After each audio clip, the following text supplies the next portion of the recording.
This next algorithm I'm going to show you is another fundamental algorithm. I'm not going to write pseudocode for this one because the indexing ends up being, I think more confusing than helpful. But I will tell you logically how this algorithm works.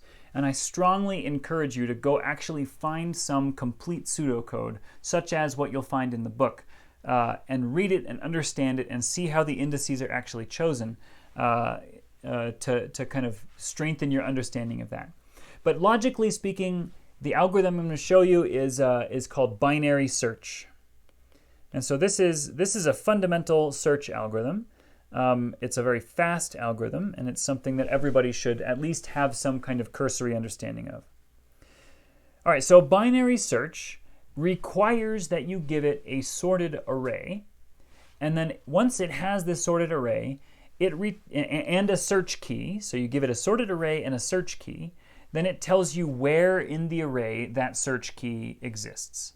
Or it tells you the search key does not exist in this array. Okay, so what is our input? Well, first, it's a sorted array, A. And so what does sorted mean? Sorted means that AI is less than or equal to AI plus 1 for all valid I and I plus 1, right? So this is for all I, let's see if we have n elements in the array. This is for all I less than or equal to, well, all I within 0 all the way up to n minus 2.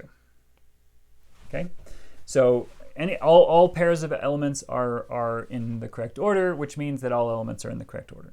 So our input is a sorted array and a search key, and we'll call that K. And the output is the index in the array where the search key appears. And let's just say the lowest index where the search key appears. Output is the lowest index in array such that AI equals K, or minus 1 if K is not in the array. Okay. So if K is in the array, it tells us where to find where it is. If K is not in the array, it says it's not in the array. So how does binary search work at a high level? Well, it takes an array. So here's our array, and it looks in the center. And now we know this array is sorted, right? So we look in the center at roughly n over 2, right? So I'll call this n over 2 floor, right? So we look at n over 2, and we say, hey, is this greater than, less than, or equal to the search key? And our question is center, I'll call this with in parentheses or in quotes here, is the center element greater than, less than, or equal to K? Okay. If it's equal to, then we just return the index where we're sitting and we say, hey, we're done. If this element is greater than K, then what we do is we recursively call binary search on this portion, right? So if it turns out that we discover that K is less than this thing in the center, then what does that mean? Well, we know the array is sorted, so that means if K is in the array, then we have to go left, right? If K is in the array, it must be down there somewhere.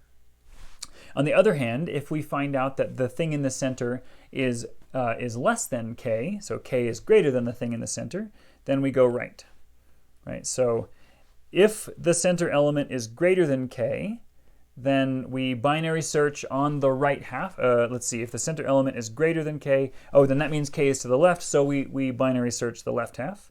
Then we search the left half, and we do exactly the same procedure again. If we find that the center element is less than K, then we search the right half. And if it's equal to K, then we just return. Okay. So we could ask, what's the worst thing that could happen, right? What situation would cause us to perform the most possible searching? And the situation that generates worst case instances here, or worst case examples, is if k is not in the array, right? Then we have to search all the way until we find, 2 elements in the array where if k were there, k would be between those 2 elements. And if we find that pair of elements, then we know we're done. And the only way to find that pair of elements is to keep recursing using binary search, looking at smaller and smaller chunks of the array until there's only a couple elements left, right? Until there's few enough elements left in the array we're searching to be able to be certain that k does not exist in there. So what's the idea here? Well, the idea is we take an array, look in half of it, spend a little effort to figure out which half to look in, and then we look in half of it, right? In that array, we spend a little bit of effort to figure out which half to look in, and then we look in half of it.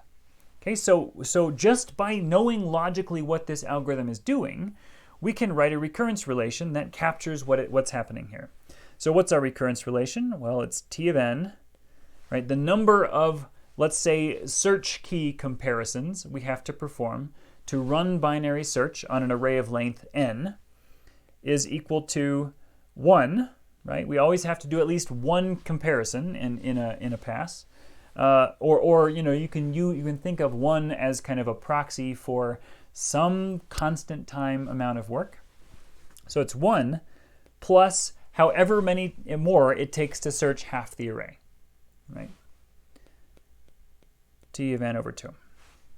And we've analyzed this already, right? This says T of n is in big theta of log n.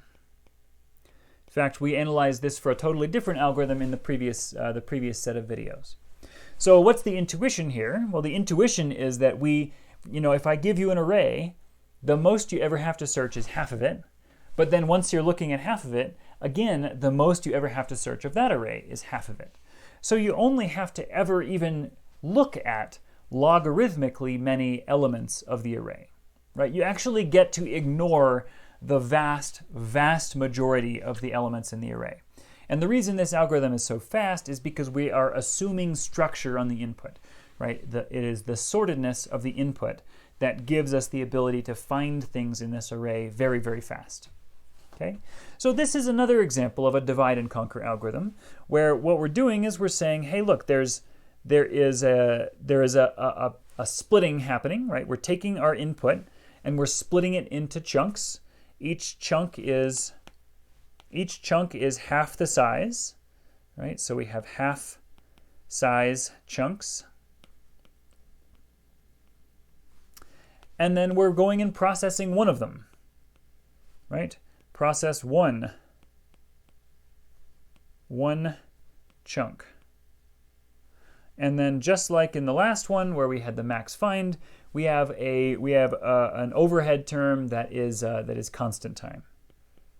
Constant time overhead.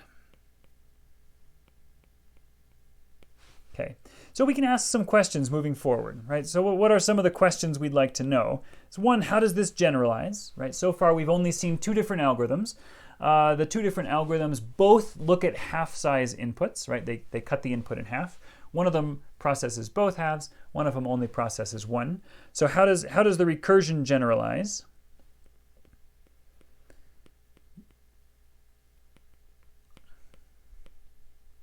And the second question is, what about other kinds of overhead? Right, so here all we've seen so far is constant time overhead, but what if it costs more to actually break the problem into chunks? So what about complex overhead? And how would we deal with something like that?